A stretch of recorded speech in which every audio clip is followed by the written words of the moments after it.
What makes a great wine pairing with food? I think wonderful wine can be had on its own and wonderful food can be had on its own, but when they complement each other as part of the dinner experience or dining experience, I think that they really take that experience to another level. So I think there's a level of synergy there that can happen that kind of makes one better together than they are alone. But in terms of the wines and the wines that we're having tonight with dinner, we're having, starting with our Pinot Gris, our Chardonnay would be this next white wine, and then a flight of Pinot Noirs, which Oregon, and kind of put Oregon on the map. So my production, I make about 16 different wines every year.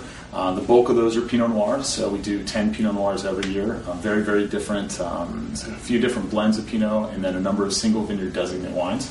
And then for Pinot Gris, we do two different styles of Pinot Gris.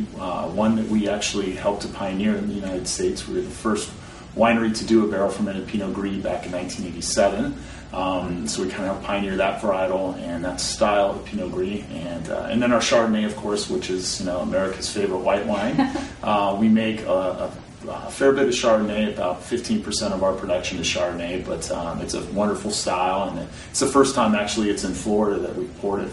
We've been here and distributed here in the state for like 12 years, and it's the first time that we've had Chardonnay in the marketplace. Wow. Because the folks at Premier and our distributor and really love the varietal, wanted to bring it in, so I reallocated a bit to Florida. So, well, I love coming to Florida. It's a great time to come here. January for Oregon is not its best month for the weather, so it's a nice break to come down into in the Sunshine State, spend a week. It's the only market that I get to every year, so. That, and then Christina was kind enough to have us invite me here. So she came out to the winery last summer, and we did a tour in the vineyard and tasted through a flight of wines and hung out a little bit. And she was really fired up to kind of bring Oregon back to Orlando. So I was the fortunate recipient of a nice email, and we dialed it in.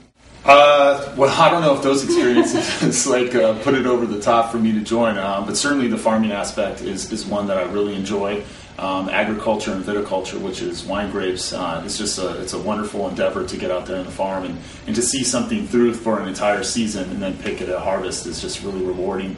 To bring that into the winery and make wine is a thrilling process. It's fraught with all kinds of challenges and decisions to be made all along the way, but it's very exciting. And then being able to pull a bottle out and share it with your friends and family is kind of the ultimate experience from working that hard all through the year.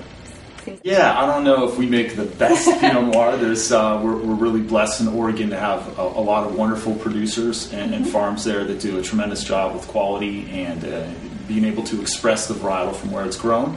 So I don't know if we do the best, but hopefully, some people think that we're in that category. What makes our wines really special, I think we work, basically any great wine starts at the farm level. So it really depends on the piece of land that you're farming, and then your ability to farm that land appropriately, and with your experience and the techniques that you're using to sort of allow that farm to ripen to its fullest capacity and express itself in a way that is true to the vineyard, the region, and to the year. That's why we have vintage dates. So. We have a number of different vineyard sites, different soil types throughout the valley. They're all expressed in the Pinot Noirs very differently, so we keep everything very separate, very segregated in terms of our lots, and the different blocks in the vineyard are all farmed differently, and we pick them separately, and we keep them in barrels separately up until the blending stage, and then we blend the 10 Pinot Noirs every year. So it's really neat to do that, to see the varietal expressed, because Pinot Noir is more expressive of place than any other red varietal on the face of the planet. So it does a great job of being transparent from where it's grown, and that's a lot of fun to see that year after year from different sites. It's pretty simple for me. Folks a lot of times ask me, well, how do I learn more about wine, and how do I increase kind of my wine savviness? And I always tell people, drink wine, which obviously, if that seems kind of a prerequisite, pay attention.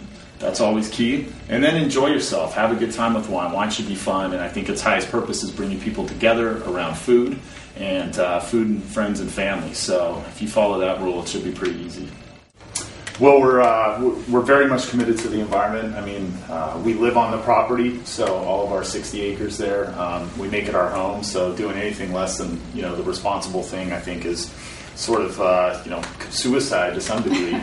for our families. So we're Live Certified Sustainable, so that's an acronym for Low Input Viticulture and Enology, and that's the highest level of sustainable viticulture that you can achieve. Wow. And as a byproduct of being Live Certified, we're also salmon safe, which is really good. So that's a program that looks at runoff into rivers and streams and such. So tries to put some metrics in place to measure, if you're having a detrimental effect in the water systems.